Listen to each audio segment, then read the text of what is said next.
escrever agora os nossos combinados para que o nosso ano letivo seja muito bom. Tudo bem? Quem pode começar? Fazer o dever na hora certa. Respeitar a professora. Não brigar.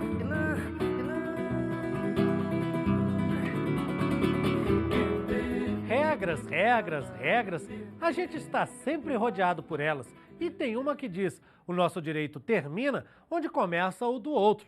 Mas afinal, quais são os nossos direitos e os deveres?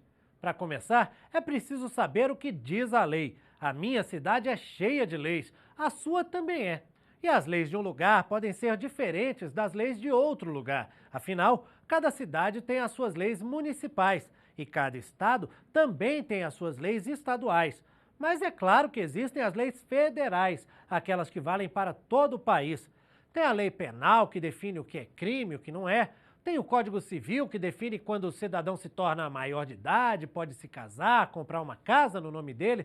Tem as leis de trânsito, as leis que criam impostos, lei é o que não falta. Mas tem uma que é maior que todas essas daí. É a Constituição Federal. É ela que define os princípios básicos de uma nação.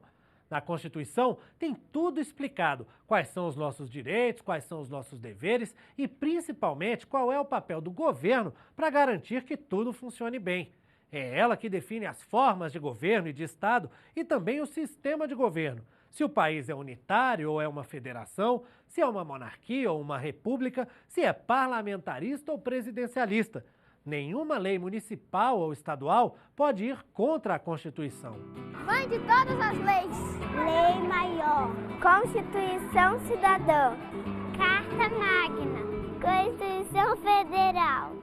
O Brasil tem quase 200 anos de história desde que ficou independente de Portugal. Em quase 2 séculos foram 7 constituições. A gente precisa falar um pouquinho delas para poder entender a importância da Constituição atual na história do país. Mas, antes disso, uma curiosidade. Essa história de Constituição começou lá na Inglaterra durante a Idade Média, no século XIII. Foram os ingleses que criaram uma lei que depois ficou conhecida como o primeiro rascunho de Constituição do mundo. Ela tem um nome pomposo porque foi escrita toda em latim. É a Magna Carta Libertatum. Naquele momento, se não me engano, 1215, é um acordo entre o rei da Inglaterra e a nobreza inglesa, e o rei faz várias concessões a esses nobres, né, lhe dando uma série de direitos, né, renunciando o rei a uma parte dos seus poderes. Então, se costuma colocar ali o marco do nascimento da Constituição inglesa. Com o fim da Idade Média e o surgimento dos Estados modernos, outros países também entraram para a história por terem tido constituições revolucionárias. Na verdade, as constituições modernas, elas vão se desenvolver no século XVIII. É a Constituição Americana, 1787, Constituição Francesa, a primeira delas, 1791. O que é o ponto em comum entre essas duas constituições que estão surgindo nesse momento? É a ideia de direitos fundamentais. A liberdade de locomoção, né, o princípio da igualdade, que são princípios basilares das democracias contemporâneas.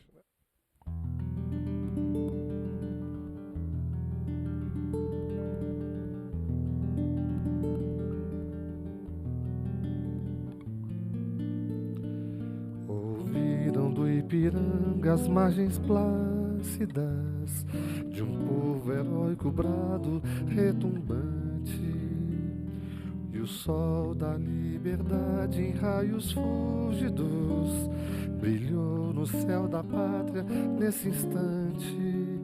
Se o penhor dessa igualdade conseguimos conquistar com braço forte em teu seio, ó liberdade, desafia o nosso peito a própria morte, ó pátria amada, idolatrada, salve, salve. 7 de setembro de 1822, Às margens do rio Ipiranga, em São Paulo, Dom Pedro I declara o Brasil independente de Portugal, no grito que entrou para a história: independência ou morte. A antiga colônia se separa da metrópole e se torna um país.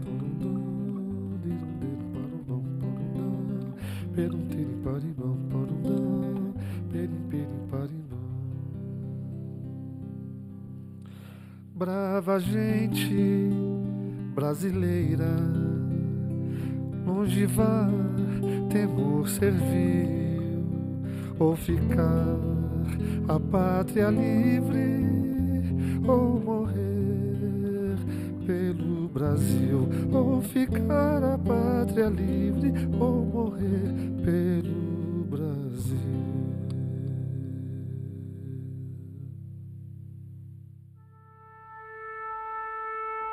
Mas o grito pela liberdade era apenas o início dessa longa história.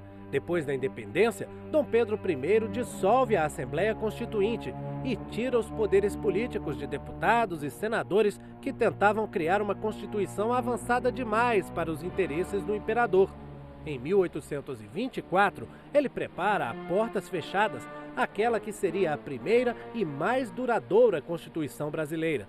Um texto que mantém sim o Brasil livre de Portugal, mas que ficou longe de dar grandes liberdades aos brasileiros. Não é para menos. Para começar, a primeira Constituição brasileira foi outorgada. Não teve a participação de representantes do povo na sua elaboração.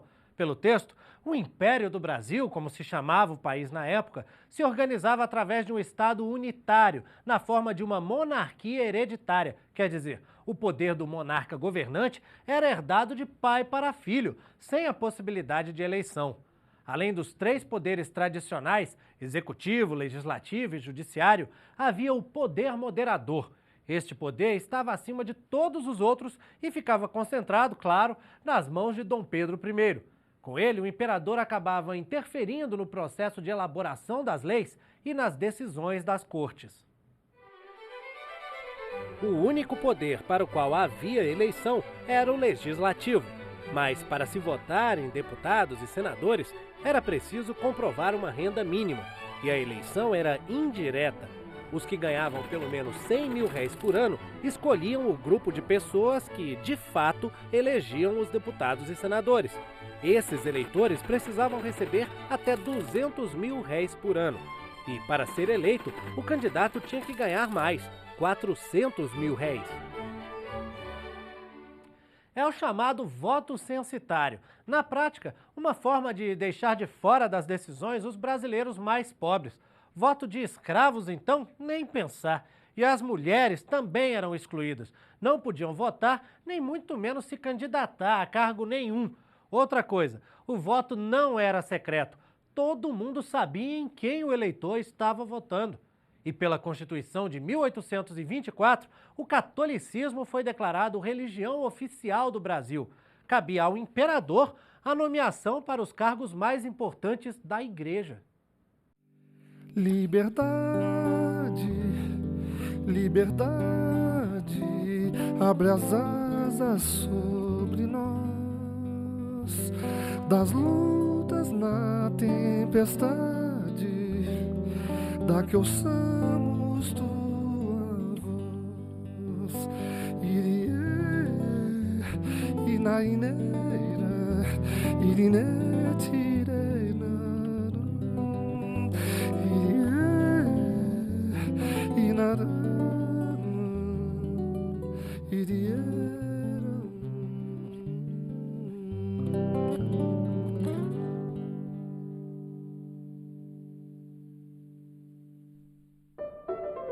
Em 1889, um ano depois do fim da escravidão, o país se transforma em república. O primeiro presidente é o Marechal Deodoro da Fonseca.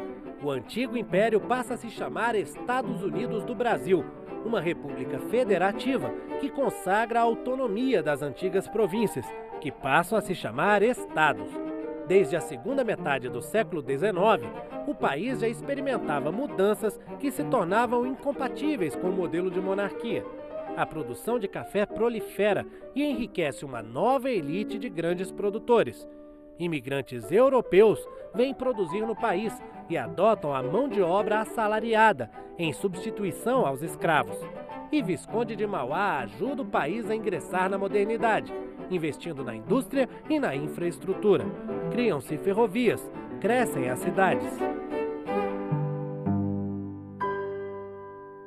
A República Brasileira surge inspirada no pensamento positivista do francês Auguste Comte. O amor por princípio, a ordem por base e o progresso por fim. Não é à toa que está cravado na bandeira republicana brasileira: ordem e progresso.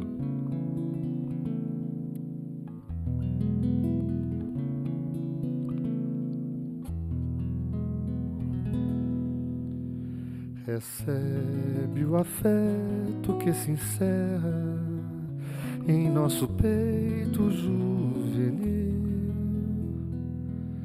querido símbolo da terra, da amada terra do Brasil.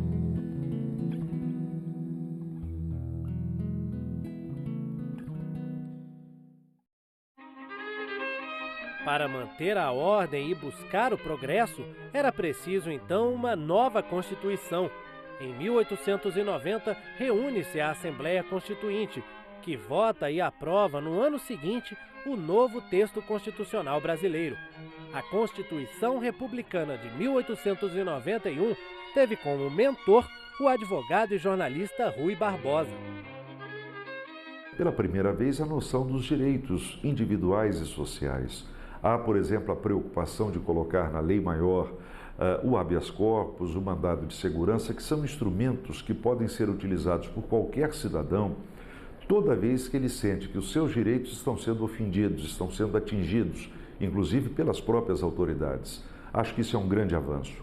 Uma outra observação a ser feita é que a Constituição Republicana de 91 acaba com uma prática que vem no Brasil desde a colônia e que foi consagrada no Império, a existência de uma religião oficial, que no caso era católica. Então, o que nós poderíamos dizer é que a Carta de 1891 promove a secularização do Estado brasileiro. A Constituição de 1891 acaba com o poder moderador e estabelece o presidencialismo como sistema de governo. A população passa a votar direto, tanto para o presidente da República e seu vice, quanto para os presidentes dos estados, como eram chamados os governadores. O voto deixa de ser censitário, baseado na renda do eleitor, e passa a ser chamado de universal, mas nem tão universal assim. Votam os homens maiores de 21 anos. Mulheres e analfabetos continuam de fora. A Constituição de 1891 também consagra a independência do Poder Judiciário, que tem no Supremo Tribunal Federal a sua Corte Superior. Composto por juízes indicados pelo Presidente da República, o tribunal é responsável por zelar pelo cumprimento das normas constitucionais. Entre outras coisas, é papel do Supremo Tribunal Federal julgar, em última instância, se alguma lei ou alguma medida tomada pelo Executivo, pelo Legislativo ou pelo próprio Judiciário vai ou não contra o que está escrito na Constituição. Em momentos de crise política ou de mudanças bruscas no governo, a Constituição de um país é a primeira a sentir o efeito dos conflitos. Foi o que aconteceu no Brasil em 1930. Durante quase 30 anos, a chamada Primeira República tinha vivido uma prática que ficou conhecida como política do café com leite. Um acordo com deputados e senadores garantiu o apoio para a eleição alternada de presidentes que representavam os dois maiores estados brasileiros, São Paulo e Minas Gerais. Mas em 1930, a eleição do paulista Júlio Prestes foi contestada pela chamada Aliança Liberal, que alegou fraude nas votações. Um mês antes do fim do mandato, o presidente Washington Luiz acaba deposto e quem toma o poder é o gaúcho Getúlio Vargas. O novo presidente passa a governar o país de maneira centralizadora, dissolve o Congresso Nacional e também as assembleias estaduais e municipais. Vargas concentra em suas mãos as atribuições do Poder Executivo e Legislativo. O que aconteceu no Brasil em 1930? Houve um golpe de Estado que alguns chamam de revolução, não importa o nome. O certo é que 1930 representa uma tentativa de efetivamente modernizar o país. Mas é um período de muita conturbação, de muita crise econômica e política, não só no Brasil, como no mundo inteiro. Era um governo provisório, mas que ia se estendendo no tempo. Houve reação. 2 anos depois deles chegarem ao poder, em 1932, houve uma revolução surgida em São Paulo, conhecida como Revolução Constitucionalista, cujo objetivo era exatamente obrigar o governo federal de Getúlio Vargas a reconstitucionalizar o país.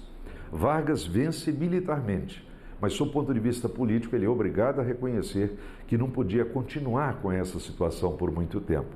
O que acontece, então? No ano seguinte, são convocadas eleições gerais para uma Assembleia Constituinte. O que é uma Assembleia Constituinte? É aquela formada por representantes eleitos pelo povo com o objetivo definido de fazer uma Constituição, uma Carta Maior para o país. Essa Constituição ficou pronta e foi promulgada em 1934. Logo no início da Carta de 34, o compromisso: organizar um regime democrático que assegure à nação a unidade, a liberdade, a justiça e o bem-estar social. A nova Constituição manteve as eleições diretas para presidente da República, com mudanças importantes. O voto passou a ser secreto e podiam votar agora todos os maiores de 18 anos, inclusive as mulheres, um avanço trazido pelo Código Eleitoral de 1932. Mas os analfabetos continuaram de fora. Na área da educação, uma conquista importante para o cidadão brasileiro. Pela primeira vez, a Constituição define como obrigação do Estado a oferta do ensino público gratuito. E uma curiosidade, pela Constituição de 34, não existia o cargo de vice-presidente. Na ausência do presidente da República, quem assumia era o presidente da Câmara, do Senado ou do Supremo Tribunal Federal, nesta ordem. Uma outra observação que eu faço em relação a essa Constituição de 34 é que, pela primeira vez, ela joga um olhar, ela se volta para questões mais claramente definidas como de cunho social. Por exemplo, a tentativa de proteção do trabalho, do trabalhador. Começa aí uma visão nova, que daqui a pouco vai ser complementada por uma série de leis e que na década de 1940 vão se constituir na CLT, a Consolidação das Leis do Trabalho. Mas a Constituição de 34 teve vida curta. 1 ano depois de promulgada, boa parte de seus princípios perderam força. A nova Lei de Segurança Nacional dava ao Estado brasileiro amplos poderes para adotar medidas rigorosas de repressão e punição daqueles que agissem contra a ordem política e social. Na prática, uma forma de conter os avanços das forças de esquerda que cresciam no país. Em 1937, Getúlio Vargas fecha o Congresso Nacional e outorga uma nova Constituição, um texto centralizador e autoritário que dá início ao chamado Estado Novo. Pela Carta de 37, o presidente é a autoridade suprema do Estado brasileiro, cabendo a ele a publicação de decretos-lei. Vargas também passou a ter amplos poderes para modificar a própria Constituição e as leis eleitorais, além de intervir nos governos estaduais. O mandato do presidente passou a ser de 6 anos e o poder do governante foi reforçado com a criação de 2 órgãos estratégicos: o Departamento de Imprensa e Propaganda, o DIP, e o Departamento da Ordem Política e Social, o DOPS. A atuação do DIP era múltipla e diversificada. Ela está por detrás, por exemplo, na censura aos espetáculos teatrais, aos espetáculos artísticos de uma forma geral, no financiamento de artistas que se sujeitassem a produzir obras que interessassem ao regime. E uma coisa que chama atenção, o DIP atuou muito na elaboração de livretos, de livros didáticos, de cartilhas que eram espalhadas pelas escolas brasileiras, enaltecendo o Brasil, quer dizer, cartilhas e livros com um teor nacionalista muito forte e sempre identificando o país, o Brasil, a pátria, com a figura de Getúlio Vargas. O presidente, comemorando o Dia do Trabalho, saudou o povo, que mais uma vez o aclamou delirantemente. E o DOPS vai exercer, digamos, o trabalho sujo. Ele vai fazer aquele trabalho que as ditaduras, de uma forma geral, não prescindem, não abrem mão nunca, que é o trabalho de policiar as consciências. Um dos maiores escritores brasileiros, Graciliano Ramos, foi alguém que ficou durante anos numa masmorra na Ilha Grande, no Rio de Janeiro, e passou por uma experiência de vida terrível e que, de certa forma, ele traduz isso numa das obras-primas da literatura brasileira do século XX, que se chama Memórias do Cárcere, e que foi levado às telas. O cinema brasileiro também levou às telas esse romance. O livro está quase pronto. Será uma grande festa de lançamento. Ló, aqui na cadeia? A ditadura de Vargas termina em 1945, depois de 8 anos de um regime de exceção que colocou os interesses do Estado acima dos direitos e garantias individuais. Os tempos eram outros. A Segunda Guerra Mundial tinha chegado ao fim. O cenário internacional estava sendo redesenhado e a reafirmação dos ideais de liberdade e democracia nos 4 cantos do mundo tornavam cada vez mais inviável o modelo do Estado Novo no Brasil. Vargas é forçado a renunciar. Em dezembro de 45 ocorrem as eleições gerais, que consagram pelo voto direto Eurico Gaspar Dutra como presidente. Também são eleitos os parlamentares da nova Assembleia Constituinte. A redemocratização do Brasil ganha forma na Constituição de 1946. O novo texto reestabelece o voto direto e secreto, reafirma a independência entre os poderes executivo, legislativo e judiciário, recria o cargo de vice-presidente, preserva os direitos e garantias individuais e acaba com a censura. É, portanto, uma Constituição feita sob o impacto de uma ditadura recém-derrubada. As pessoas estão preocupadas em fazer uma Constituição que garantisse os direitos e as liberdades fundamentais, uma Constituição que garantisse a prática plena da liberdade. Eu acho que essa é a marca registrada da Constituição de 1946. E há um outro aspecto importantíssimo a ser levado em consideração. Independentemente da política, independentemente das leis, o Brasil está mudando muito a partir de 1945. Está mudando muito em que sentido? Ele está se modernizando economicamente. Lá na ditadura de Vargas, foi dado o pontapé inicial para a indústria de base no Brasil. E o grande símbolo disso é a Companhia Siderúrgica Nacional de Volta Redonda. E logo a seguir, a criação da Companhia Vale do Rio Doce. E menos de 10 anos depois, a criação da Petrobras. Então o Brasil está se modernizando economicamente, as indústrias começam a se multiplicar. Mas vai haver uma mudança demográfica, isto é, na fisionomia da população brasileira. Milhares de brasileiros vão saindo do campo, ou porque estão sendo expulsos, ou porque estão sendo atraídos pelas novas oportunidades de trabalho e de vida que as cidades estão oferecendo. Em 1950, uma nova eleição presidencial.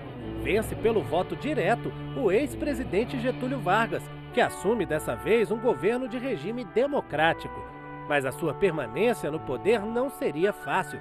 As incompatibilidades e os desafetos acumulados durante os anos de ditadura deixaram marcas profundas. Vargas é forçado a renunciar, mas escolhe o suicídio. Atinge o próprio peito com um tiro que causou comoção em todo o país.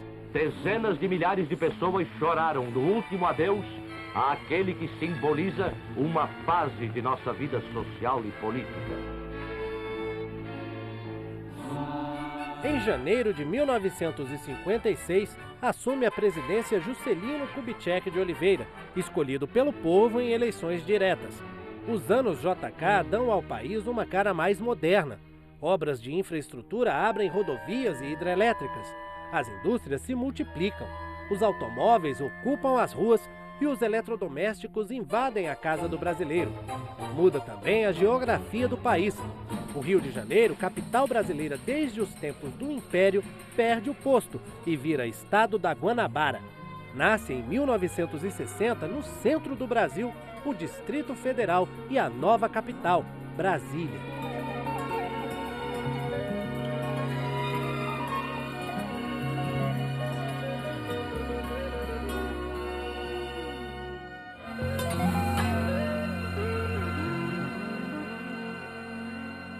Em 1960, o país elege um novo presidente. Dessa vez, Jânio Quadros, que ganhou popularidade na campanha que prometia varrer a corrupção do país. Varre, varre, varre, varre, varre, vassourinha, varre, varre a bandalheira, e o povo já está cansado de sofrer dessa maneira. Jânio Quadros, esperança desse povo abandonado. Pela lei, os eleitores escolhiam de maneira separada os candidatos a presidente da República e a vice. Não era necessária a formação de uma chapa. Com isso, políticos de partidos com ideologias diferentes podiam assumir os cargos. Foi o que aconteceu. Jânio Quadros, eleito presidente, pertencia à UDN. João Goulart, o Jango, eleito como vice, era do PTB. Dois partidos que não tinham muitos ideais em comum. No primeiro ano de mandato, Jânio renuncia. Grandes pressões ocorrem para que Jango não assuma. Políticos mais conservadores temiam a sua aliança com movimentos de extrema esquerda. Depois de muitas articulações que chegaram a impor ao país o regime parlamentarista, Jango assume a presidência. Seu governo é marcado pela forte oposição dos setores conservadores, temerosos de possíveis reformas nacionalistas que pudessem ameaçar a propriedade privada e outros interesses capitalistas. Em 31 de março de 1964, tem início o golpe militar, que depõe Jango do poder. As Forças Armadas tomam as ruas com o apoio dos governadores de Minas Gerais, São Paulo e Guanabara.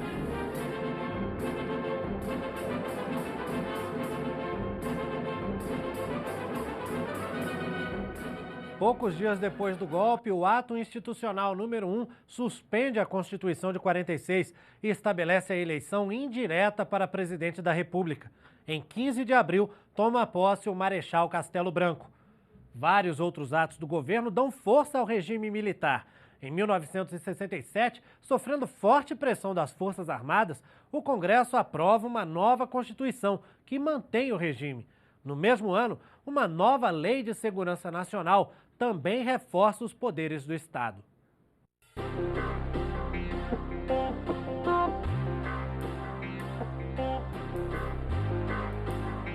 O ato institucional número 5, em 1968, é o golpe definitivo contra as garantias individuais.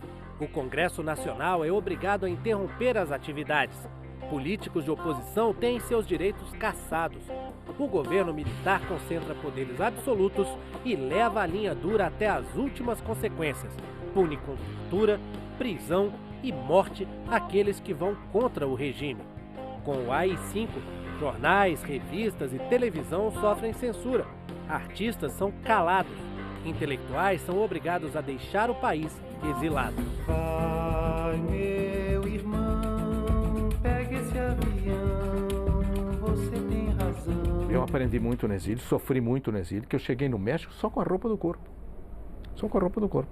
Eu nunca quis sair do Brasil. Eu achava que o meu dever de brasileiro, de jornalista, de cidadão, de professor universitário, era estar aqui. A enfrentar a situação, enfrentar a ditadura, como fosse possível. Quando a crítica pela imprensa não foi possível mais fazer, eu fui para a luta armada. Em 1969, uma emenda constitucional incorpora ao texto de 67 as medidas previstas pelo AI-5 e amplia ainda mais os poderes do Executivo. O presidente assume as funções do poder legislativo e judiciário, intervindo na área política, eleitoral, econômica e tributária. A ditadura fica mais forte. O poder legislativo, que é a representação máxima da democracia, é completamente manietado, quer dizer, ele é podado, ele é cortado no seu campo de atuação. Os deputados e senadores podem ser cassados a qualquer momento, podem ter os seus direitos políticos suspensos por 10 anos, podem, enfim, sofrer toda sorte de constrangimento para que eles não atuassem como deveriam atuar. O regime militar, que já ia se enrijecendo e ia ficando cada vez mais rígido, agora escancara de vez a sua opção pelo regime fechado e pelo autoritarismo. O primeiro passo em direção ao fim da ditadura é dado em 1978. A emenda constitucional número 11 revoga todos os atos institucionais do regime militar e reestabelece a liberdade partidária. Em janeiro de 79, assume a presidência o general João Batista Figueiredo. Cabia a ele realizar a abertura política no país, chamada de lenta, gradual e segura.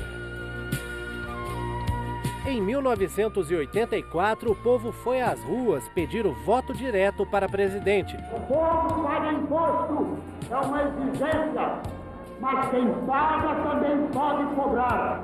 Só há uma solução. A campanha Diretas Já entrou para a história como a manifestação de maior adesão popular do país. A música de Milton Nascimento e Fernando Brant embalou comícios e manifestações. Coração de estudante, há que se cuidar da vida, há que se cuidar do mundo. Apesar das manifestações, a emenda constitucional que estabelecia o voto direto para presidente foi rejeitada no Congresso Nacional. Na hora da votação, a proposta não alcançou os 3/5 dos votos necessários para se alterar a Constituição. Em 1985, o país vive outra eleição indireta, mas com uma novidade. Pela primeira vez, o colégio eleitoral escolhe um civil para a presidência, dando fim à sequência de militares no governo. O eleito foi Tancredo Neves, mineiro de larga trajetória política. Eu continuar precisando deste povo para poder à frente do governo do Brasil. Para poder à frente do governo do Brasil, realizar um governo de justiça, um governo de trabalho e um governo de liberdade. Tancredo Neves fica doente e falece sem tomar posse. O excelentíssimo senhor presidente da República, Tancredo de Almeida Neves, faleceu esta noite no Instituto do Coração, às 10h23. No seu lugar, assume o vice José Sarney, em 21 de abril. Prometo manter, defender, cumprir a Constituição. No fim de 85, Sarney envia ao Congresso a proposta de emenda constitucional que convoca a Assembleia Constituinte. O país precisava de uma nova Constituição. A ousadia, eu não digo só minha como presidente da República, mas de todos nós responsáveis pela transição democrática naquele instante, de convocar uma Constituinte em meio a um processo político de que nós saíamos de uma ditadura, teríamos eleições todos os anos, e, ao mesmo tempo, com uma crise social muito grande. Basta dizer que, durante aquele tempo, nós tivemos 13 mil greves no país.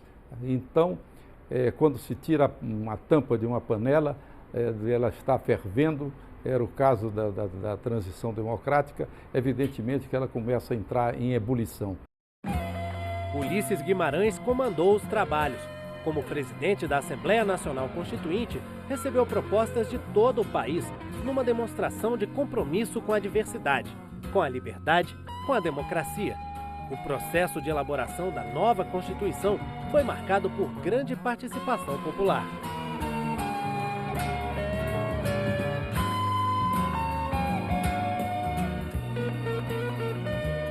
No período da Constituinte de 88, eu já era presidente do Sindicato dos Metalúrgicos de São Bernardo do Campo e Diadema. Nós fomos às ruas com abaixo-assinado no Brasil inteiro, a partir dos metalúrgicos do ABC, para que a Constituição aprovasse as 40 horas semanais. O que mais me marcou na relação com o presidente Ulisses Guimarães é que ele estava atarefadíssimo sempre. Nós não marcávamos audiência com ele, chegávamos, batíamos na porta e ele, nem que fosse por 1 minuto, ele nos recebia. Nós estávamos para aprovar toda a Constituição e os nossos direitos corriam risco devido à pressão dos conservadores, principalmente daqueles ligados aos ruralistas, que queriam derrubar totalmente o nosso capítulo, né?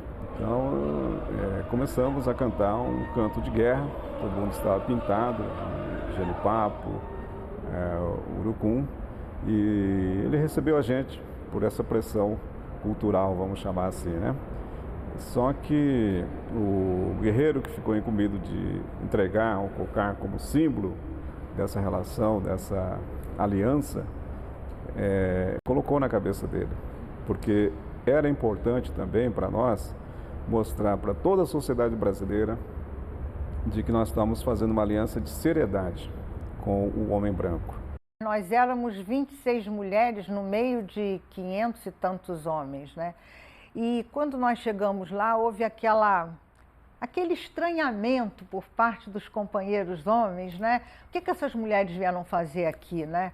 Nós exercemos o nosso mandato de uma forma tão profícua que quando acabou a Constituinte, que nós passamos então a exercer mais 2 anos de um mandato legislativo normal, né, enquanto deputadas federais, os homens diziam assim, qualquer coisa que tinha que ser aprovada no plenário, eles diziam, vamos consultar a bancada do batom. Eu me lembro de uma cena incrível. Nós não tínhamos um banheiro. Nós não tínhamos banheiro feminino. E nos deparamos com um banheiro feminino. Aí parecia uma coisa irrelevante, né? Como é que eu vou passar o tempo inteiro? Às vezes saíamos altas horas lá daquele plenário.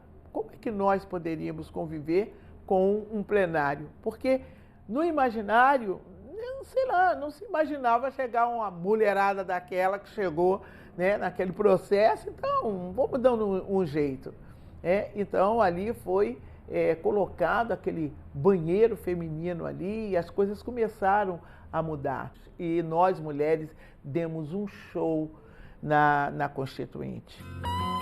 Os jornalistas que noticiavam a Constituinte tinham um grande desafio nas mãos. Fica tudo pronto para começar realmente a fazer a nova Constituição. E é isso que nós vamos mostrar no programa de hoje. Todos os passos da elaboração da nova carta e ainda o perfil político das comissões mais importantes da Assembleia. Deu um trabalhão, mas eu sabia que estava cobrindo um momento histórico do país, mas principalmente depois. Chegaram a me chamar, querendo criticar, de catequista, alguma coisa assim, mas no sentido pejorativo, porque eu aparecia sempre na televisão com a Constituição na mão e citando a Constituição, sempre que alguma coisa desse errado eu mostrava, olha, está aqui no livrinho.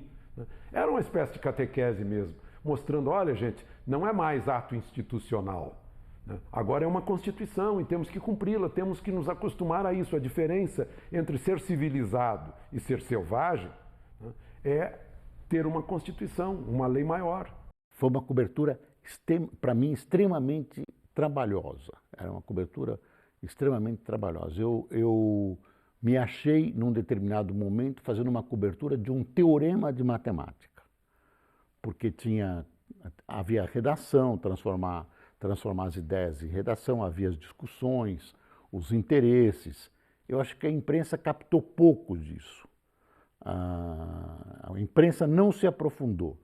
Até porque as matérias também seriam áridas, seriam matérias de interesse limitado. E o Brasil estava vivendo um momento de euforia com a perspectiva da nova Constituição.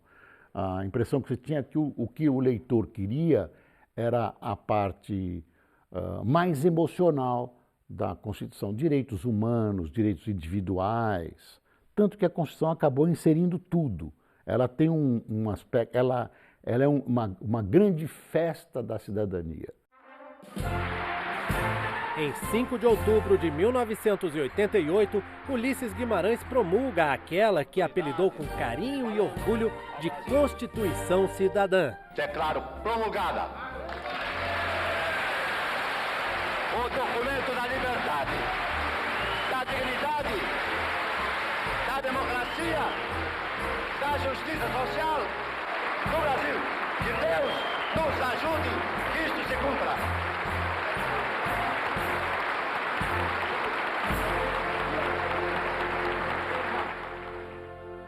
Foram conquistas assim que eu acho da maior importância para a própria organização da classe trabalhadora, para a própria sobrevivência do ponto de vista da organização dos movimentos populares nesse país. Acho que nós não conseguimos tudo o que queríamos, mas conseguimos coisas e avanços extraordinários para a classe trabalhadora no novo texto constitucional. Ele não é obra perfeita, ele é mais do que isto, é obra possível. E sendo possível, ele corresponde ao sentimento médio do país, correspondeu à relação das forças políticas e sociais em confronto e foi voltado para o futuro. O doutor Ulisses introduziu uma espécie de um preâmbulo que não é o oficial. Preâmbulo que estava, portanto, na primeira tiragem da primeira edição do Senado. E que começa, ou melhor, que tem o título A Constituição Coragem. O homem é o problema da sociedade brasileira. Sem salário, analfabeto, sem saúde, sem casa, portanto, sem cidadania. E prossegue. A Constituição luta contra os bolsões de miséria que envergonham o país. Isto é um hino de combate às desigualdades sociais e aos grotões de pobreza.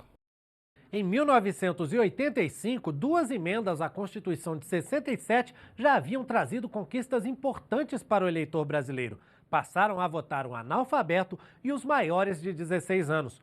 Como não poderia deixar de ser, a Constituição de 88 reafirmou esses 2 direitos. Mesmo que você não tenha, né, a oportunidade de ir lá assinar o seu nome, né, como hoje eu tenho, eu acho que é importante você participar, porque até mesmo a oportunidade de você tá ajudando a colocar alguém que possa fazer algo por todos nós, né, porque não é só eu.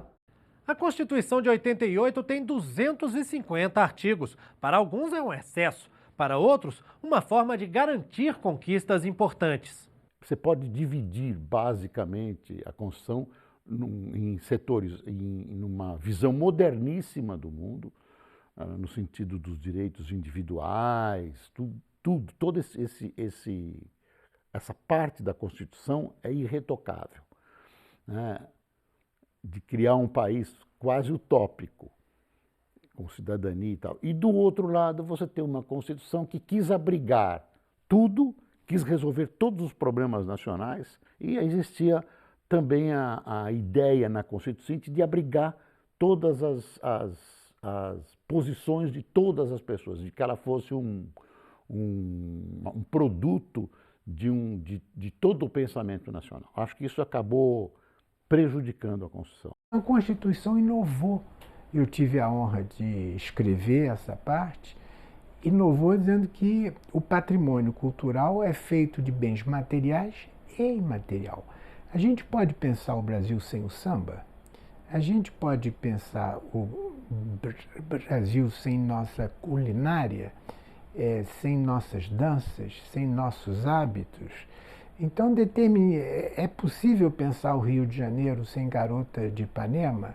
A Argentina declarou o tango como a Itália, o presunto de Parma, que é a Grécia, o queijo feta. É um patrimônio que tem, além do simbolismo da identidade de uma nação, representa recursos econômicos, empregos para essa própria nação. Está cheio de coisa escrita na Constituição que não é posta em prática. Por exemplo, o estabelecimento de juros. Estabelece a taxa de juros lá, meu Deus do céu. Contraria a economia de mercado do mundo que surgiu depois da queda do Muro de Berlim. Ela é uma Constituição defeituosa no que diz respeito à governabilidade, porque ela é híbrida, uma vez que ela é parlamentarista e ao mesmo tempo presidencialista. O que aconteceu? Ela deu poderes ao executivo legislativos e deu poderes ao legislativo executivos. Nenhuma coisa nem outra tem funcionado. Tem se constituído um impasse, porque o executivo legisla através das medidas provisórias e o legislativo jamais teve acesso a cumprir aquelas atribuições que foram dadas a ele nesse momento. Nós não concordávamos com a questão dos direitos sociais, porque, embora tivesse tido um avanço extraordinário, a verdade é que tudo ficou para ser regulamentado pela lei ordinária. E isso nós já tínhamos visto na Constituição de 46. Ou seja, o que ficou para ser regulamentado teve muita dificuldade de ser regulamentado. Eu era o líder da bancada e eu disse, nós temos que assinar, porque nós participamos, trabalhamos 3 anos aqui, votamos, ganhamos, perdemos. Sabe a quantidade de horas de reuniões que nós fizemos aqui? Agora nós temos que deixar o nosso nome na história e assinar. E assinamos a Constituição. O que eu penso da Constituição? Eu penso que nós fizemos uma Constituição extremamente avançada. Uma Constituição que foi possivelmente menos sabedoria, sabe, dos constituintes e mais uma participação popular como jamais houve na história desse país. E nós conseguimos retratar na Constituição um pouco da cara do que a sociedade pensava naquele momento, sobretudo a sociedade organizada. Com uma coisa todo mundo concorda: a Constituição não economiza em artigos quando o assunto são os direitos e garantias individuais. E o brasileiro aprende na escola. É livre a expressão da atividade intelectual, artística, científica e de comunicação, independentemente de censura ou licença. Ninguém será privado da liberdade ou de seus bens sem o devido processo legal. São direitos sociais: a educação, a saúde, o trabalho, a moradia, o lazer, a segurança, a previdência social, a proteção à maternidade e à infância, a assistência aos desamparados na forma desta Constituição. É a primeira Constituição brasileira que não começa com a organização dos poderes, com a definição do Estado. Não, não, não. O capítulo 1, a página que abre a Constituição de 88, vai tratar exatamente dos direitos e das garantias fundamentais individuais e coletivas. Um Brasil onde a gente tem liberdade de expressão, onde a parte da cultura hoje pode escrever o que quiser escrever, fazer a música que quiser fazer a música. De uma forma pessoal, o indivíduo tem uma liberdade, ele tem direito a habeas corpus, não é uma briga constante como era. Então, para mim, como brasileiro, é gostoso participar dessa celebração, né, de um país que quer abrir realmente, né, os seus direitos, um país que quer conviver de uma forma democrática, e eu acredito nesse país.